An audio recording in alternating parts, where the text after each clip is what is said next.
अस्सलाम वालेकुम, मैं हूँ आपकी मेज़बान अरूज मलिक। आप देख रहे हैं टीवी टुडे। उम्मीद है आप लोग खैरियत से होंगे। व्यूवर्स, आज हम एक बहुत ही यूनिक टॉपिक पे बात करने जा रहे हैं। हमने हमेशा देखा है कि अगर हमें सर में भी दर्द हुई है तो हमने अब मेडिसिन जो है वो ज़रूर ली है, लेकिन आज हमारे साथ जो शख्सियत मौजूद हैं वो है डॉक्टर इजहार ख़ान, MD हैं, जो कि डॉक्टर ऑफ मेडिसिन है, इन ऑल्टरनेटिव मेडिसिन है, जो कि हमसे बात करेंगे, जो हमें बताएंगे कि वो बग़ैर मेडिसिन के कैसे इलाज कर लेते हैं। ना सिर्फ वो इलाज करते हैं बल्कि अगर कोई ऑपरेशन है तो आप ऑपरेशन से भी बच सकते हैं। आइए उनसे जानते हैं कि कैसे मुमकिन हो सकता है। अस्सलाम वालेकुम। थैंक यू वेरी मच जी, बहुत शुक्रिया आपके चैनल का कि आपने ये अपॉर्चुनिटी प्रोवाइड की जिसमें हम बात कर सकें। बहुत इंपॉर्टेंट। सबसे पहले हमने देखना है कि अल्टरनेटिव मेडिसिन क्या होता है। अल्टरनेटिव मेडिसिन ऐसे मेथड ऑफ ट्रीटमेंट्स हैं जो कि WHO के अप्रूव्ड हैं, वर्ल्ड हेल्थ ऑर्गेनाइजेशंस के, और जो सदियों से वो तरीक़ाकार चले आ रहे हैं। ठीक है, कोई भी मेथड ऑफ ट्रीटमेंट अगर एक सदी से ज़्यादा प्रिवेल कर जाए तो वो डेफिनेटली उसकी एफिकेसी, उसकी अहमियत में फिर कोई दूसरा क्वेश्चन नहीं रहता। तो ये जितने मेथड ऑफ ट्रीटमेंट जिनसे हम ट्रीटमेंट करते हैं ये सदियों पुराने ट्रीटमेंट हैं, लेकिन इनको WHO ने अप्रूव किया हुआ। एक बात। नंबर 2, अब देखना है कि जो फॉर एग्ज़ाम्पल आपने बात किया उसके बगैर, फॉर एग्ज़ाम्पल हम आजकल काम कर रहे हैं डायबिटीज़ पे ज़्यादा फोकस कर रहे हैं कि डायबिटीज़ का जिस डॉक्टर से आप बात करेंगे वो कहेंगे कि you have to take medicine throughout the life, पूरी ज़िंदगी आपको मेडिसिन लेना है। तो आप देखें कि ट्रीटमेंट की ये बेसिकली डेफिनेशन के ख़िलाफ़ है कि अगर आप कोई इलाज कर रहे हैं, ठीक है, तो इलाज की कोई ड्यूरेशन होनी चाहिए और बेहतरी आनी शुरू होनी चाहिए। जैसे कि कहा जाता है कि खाना खाने से पहले इंसुलिन लगानी चाहिए, तो इससे भी छुटकारा मिल जाता है? जी, मैं आपको बताने जा रहा हूँ, इसका मैं पूरा थोड़ा ब्रीफ करूँगा। इसमें अल्हम्दुलिल्लाह हम प्रॉपर तरीके से ट्रीटमेंट कर रहे हैं, जिसमें गारंटी के साथ जो डायबिटीज़ है वो 2 तरह की जनरली होती है, मेन जो बड़ी उसकी हैं। एक तो टाइप 2 है, एक टाइप 1 है। टाइप 1 जो होती है वो जनरली बचपन से भी हो सकती है, और उसमें आपका जो पेंक्रियाज है वो बिल्कुल इंसुलिन नहीं बनाता ना। लेकिन टाइप 2 जनरली 85% लोगों को टाइप 2 होती है, ठीक है, जो सब लोगों को यहाँ पे अमूमन है। इसमें बेसिकली 3 कॉन्सेप्ट्स हैं। एक तो आपकी मेडिकेशन, नंबर 2 आपकी डाइट, नंबर 3 लाइफस्टाइल। दिस है लाइफस्टाइल डिजीज़। और इसमें अगर आप देखें कि अगर जो डॉक्टर्स कह रहे हैं कि आपने सारी ज़िंदगी मेडिसिन लेनी है, तो सारी ज़िंदगी मेडिसिन, ये कौन सा ट्रीटमेंट है? ये डेफिनेशन के ख़िलाफ़ है। तो इसका मतलब इलाज नहीं हो रहा और जो पेशेंट है वो तो वर्स से वर्स होता जा रहा है। तो हमने कभी कोई क्वेश्चन नहीं पूछा, कोई बात नहीं की। तो इसमें हमें ठहर के बात करना है कि क्या पूरी दुनिया में और कोई निज़ाम या सिस्टम नहीं है जिसकी वजह से हम दवाइयों से छुटकारा पा सकें और कुछ टाइम के लिए हम लोग ट्रीटमेंट लें और उसके बाद ख़त्म हो जाइए। ठीक है, तो ये इस चीज़ को हमें देखने की ज़रूरत है। अल्हम्दुलिल्लाह with in 90 days time generally average जितने पेशेंट्स हैं उनको हम ट्रीट करते हैं और वो उनका हमेशा के लिए उनकी दवाइयों का छुटकारा मिल जाता है उनसे। ठीक है, और जो डाइट गाइडेंस है उसकी हम एडजस्टमेंट्स कर देते हैं, और स्टार्ट में 2-3 माह के लिए जो मेडिसिन भी हम देते हैं वो भी साइड इफ़ेक्ट फ्री हैं टोटल, और उसका भी कोई साइड इफ़ेक्ट नहीं होता। ये भी इम्पॉर्टेंट बात है। तो अल्हम्दुलिल्लाह इस पर हम काम कर रहे हैं और बहुत ज़्यादा कामयाबी मिल रही है। और हम यहाँ पे लाहौर में एक हॉस्पिटल है, लाइन्स मेडिकल कॉम्प्लेक्स, वहाँ पे गुलबर्ग में हम लोग इस चीज़ पे ट्रीटमेंट कर रहे हैं। तो अल्हम्दुलिल्लाह मैं समझता हूँ कि इस पे बहुत ज़्यादा खुशाइंद चीज़ है। और हम पाकिस्तान की डायबिटिक फ्री पाकिस्तान का हम स्लोगन दे रहे हैं, और हमने मिशन स्टार्ट किया है, और उम्मीद है कि मीडिया हमारे साथ इसमें होगा, और डायबिटिक फ्री पाकिस्तान के लिए हम इंशाल्लाह बहुत ज़्यादा पुरुम्मीद है, जिसका हमने आगाज़ कर दिया। चलिए, तो डायबिटीज़ की बात होगी। अभी प्रोग्राम स्टार्ट होने से पहले मेरी आपकी बात भी हो रही थी कि आपने कहा कि इवन कोई हार्ट डिजीज़ है, इवन C सेक्शन भी अगर है तो वो भी आप बग़ैर ऑपरेशन के उसे प्रोसीड कर सकते हैं। वो तो ऐसे कैसे मुमकिन है? हम पाकिस्तान में रहते हैं, यहाँ पे बाद में होती है, ऑपरेशन के लिए पेशेंट को पहले ले जाया जाता है, तो ऐसे कैसे मुमकिन हो सकता है? Thank you very much. मैं देखें, सबसे पहले हमें देखना है कि इंटरनेशनल जो सिविलाइज्ड वर्ल्ड, एडवांस वर्ल्ड, वहाँ क्या हो रहा है। तो आप सबसे पहले देखें 2 चीज़ें पाकिस्तान जैसे थर्ड वर्ल्ड कंट्रीज़ में बहुत ज़्यादा हो रही हैं। एक तो अननेसेसरी सर्जरीज़, गैर ज़रूरी सर्जरीज़, और एंटीबायोटिक्स का बेतहाशा इस्तेमाल। तो क्या हमें सबसे पहले क्वेश्चन ये पूछना है कि जितने सिविलाइज्ड वर्ल्ड हैं, जैसे यूरोप है, अमेरिका है, इवन गल्फ़ है, ठीक है, जो बेहतर फाइनेंशियल तौर पे कंट्रीज़ है, क्या वहाँ पे भी ऐसे ही हो रहा है? कतन नहीं, इसके बिल्कुल रिवर्स। आप देखें कि वहाँ पे हमारे यहाँ पे C सेक्शन जो है वो एक जवान अगर बच्ची होती है उसके 4 C सेक्शन मेजर कर देते हैं। ठीक है, तो क्या यहाँ पे रेशो हमारे अर्बन एरियाज़ में 90% से ऊपर जा रही है, ठीक है, C सेक्शंस की। तो आप देखें कि क्या सिविलाइज्ड वर्ल्ड में, अमेरिका, यूरोप में भी ऐसे ही हो रहा है? वहाँ तो इसके रिवर्स है। तो आप देखें कि ये बहुत इंपॉर्टेंट चीज़ है। दूसरी तरफ है हार्ट सर्जरीज़। हार्ट सर्जरीज़ के हवाले से हम देखें कि लाइक हार्ट के हवाले से अगर हम चीज़ ले रहे हैं तो इसमें हमारे पास अल्हम्दुलिल्लाह ऐसे मेथड्स हैं। आप कोई भी चीज़ हो, आपको अगर साइनोसाइटिस, छोटे ऑपरेशन, नाक के ऑपरेशन से लेके हार्ट सर्जरी तक अगर कहा गया है तो आप हमसे कांटेक्ट करें, ठीक है। हम आपको एडवाइस करेंगे और गाइड भी करेंगे। और अल्हम्दुलिल्लाह विदाउट सर्जरी आप लोग लास्ट, जब बाज़ का स्टेज होती है कि बिल्कुल लास्ट स्टेज है जिसमें सर्जरी ज़रूरी होती है, आप आखिरी स्टेज पे पहुंच गए हैं, वो एक अलग चीज़ है।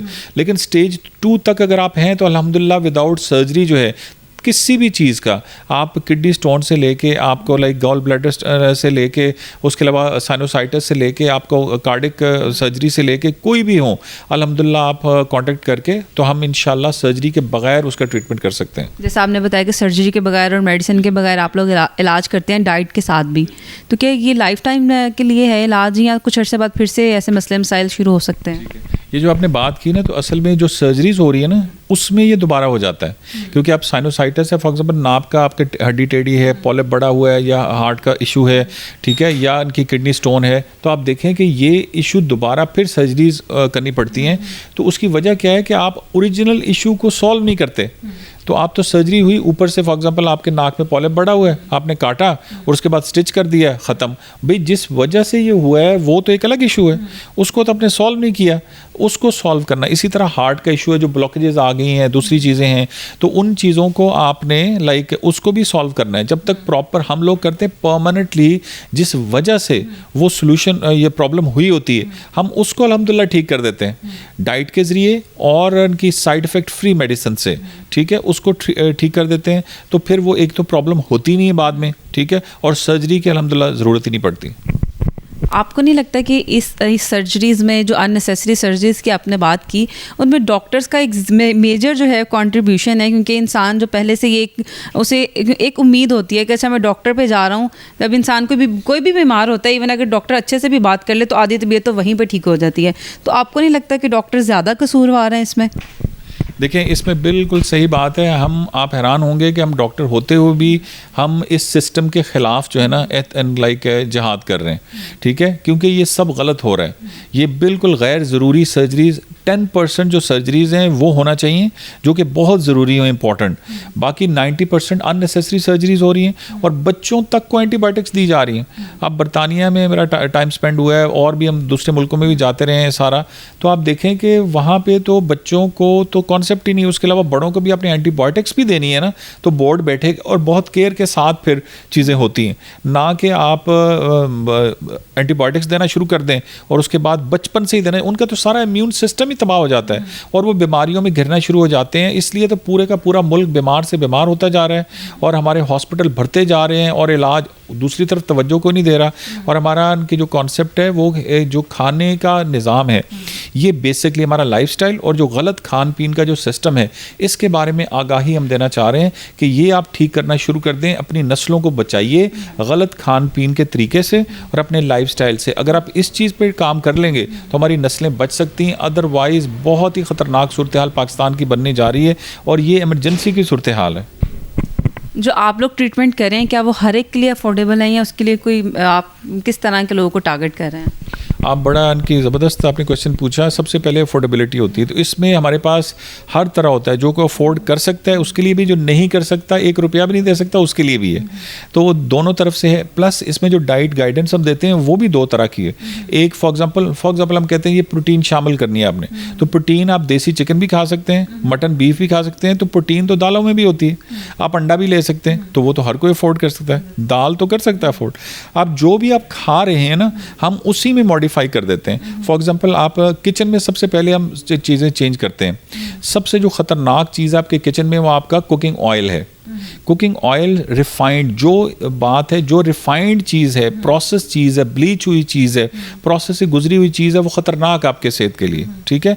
उसको आप चेंज करें, कुदरती उस पे आएँ ऑयल पे। जैसे सबसे सस्ता है सरसों का तेल है, आप उस पर खाना बनाना शुरू कर दें, ठीक है। इसी तरह से आपका जो नमक है वो सफ़ेद नमक हम यूज़ कर रहे हैं। कुदरती हमने जो पिंक सॉल्ट है वो हम इस पर खुद कफ़ील हैं, वो यूज़ करना चाहिए। तीसरी जो सबसे ख़तरनाक चीज़ है वो है आटा। आपका सफ़ेद आटा, ये बहुत ख़तरनाक है। यही बीमारियों की ऑयल और आटा सफ़ेद, ठीक है, इसको आप ऐसा इस्तेमाल करें कि थोड़ा सा मोटा चक्की से पिसवाएं, ठीक है, और जो उसमें फ़ाइबर होता है, जो बूरा हम निकाल देते हैं, वो उसके अंदर रहने दें, ठीक है, उसको आप इस्तेमाल करें। अच्छा, शुगर जो पेशेंट हैं वो कहते हैं सारी ज़िंदगी दवाइयाँ खानी है, सारी ज़िंदगी दवाइयाँ खा रहे हैं, लेकिन डॉक्टर उनको बताता नहीं कि बेसिकली आपको शुगर कंट्रोल क्यों नहीं हो रही और ख़त्म क्यों नहीं हो रही। ये मैं आपको बिल्कुल बताने जा रहा हूँ, जिसमें से एक चीज़ तो मैं आपको वैसे ही बताने जा रहा हूँ, जो कि अगर आप कर लें आप हैरान होंगे। एक चपाती जो इनकी जो खाते हैं हम, रोटी एक खाते हैं गंदम की, ठीक है, उसमें एवरेज 4 से 5 चम्मच चीनी होती है, ठीक है, शुगर कन्वर्ट हो जाती है, ठीक है। और वो अगर आप उनकी एक पराठा सुबह खाएंगे वो 2 रोटियों के बराबर है, 2 सुबह 2 दोपहर 2 शाम, 3 वक्त का खाना, तो 6 चपातियाँ, ठीक है, 6 चपातियाँ मल्टीप्लाई बाई 4 कर लें तो आप देखिए 24 से 30 चम्मच तो आप डायरेक्ट चीनी ले रहे हैं। चावल इसके अलग हैं, मीठी चीज़ें अलग हैं, चाय में चीनी अलग है, भाई शुगर नहीं ठीक हो रही। उसके बाद हम बैठे रहते हैं, लाइफस्टाइल हमारा फिजिकल एक्सर्शन नहीं है बिल्कुल भी, ठीक है, तो इस पे हम पूरी गाइडेंस देते हैं। पहले किचन की चीज़ें चेंज कराते हैं, आपको पूरा एडजस्ट करके देते हैं आपके सिस्टम को पूरा, कि भाई आप जब तक डाइट ठीक नहीं करेंगे, अपने लाइफस्टाइल को बेहतर नहीं करेंगे, आप सारी ज़िंदगी दवाइयाँ खाते रहें, कुछ भी नहीं होने वाला। तो हम इसकी अवेयरनेस दे के तो हम बता देते हैं कि भाई सारी दवाइयाँ फेंक दें आप, 90 डेज़ में आप दवाइयाँ ख़त्म और कुदरती ज़िंदगी में आ जाएं। और रमज़ान का जो महीना है ये एक इंतहाई बाबरकत महीना है, और हमारे नबी सल्लल्लाहु अलैहि वसल्लम ने जो फरमाया है, अगर लिटरली मैं बताऊं बीइंग अ मुस्लिम सिर्फ उस तरीके पे हम आ जाए ना, तो हमें तो दवाइयों की ज़रूरत ही नहीं है और इलाज हमारा वैसे ही फ्री में हो जाएगा। हमने बीमारियां अपने आप पे ख़ुद मुसल्लत की हुई हैं अल्लाह के नबी का हुक्म ना मान के, तो इसीलिए ये बीमारियां हमारे हर घर में मौजूद हैं।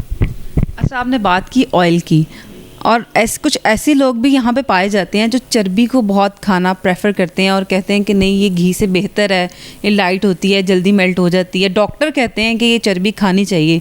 क्या वाकई में चर्बी में कोई इतनी शफा रख दी गई है कि वो हमें नहीं मालूम? देखिए, आपने बहुत ही टिपिकल और ज़बरदस्त क्वेश्चन पूछा है। देखें, असल में जो फ़ैट है ना, ठीक है, असल में जितनी आप हर इंसान के लिए सारे क्वेश्चन नहीं है।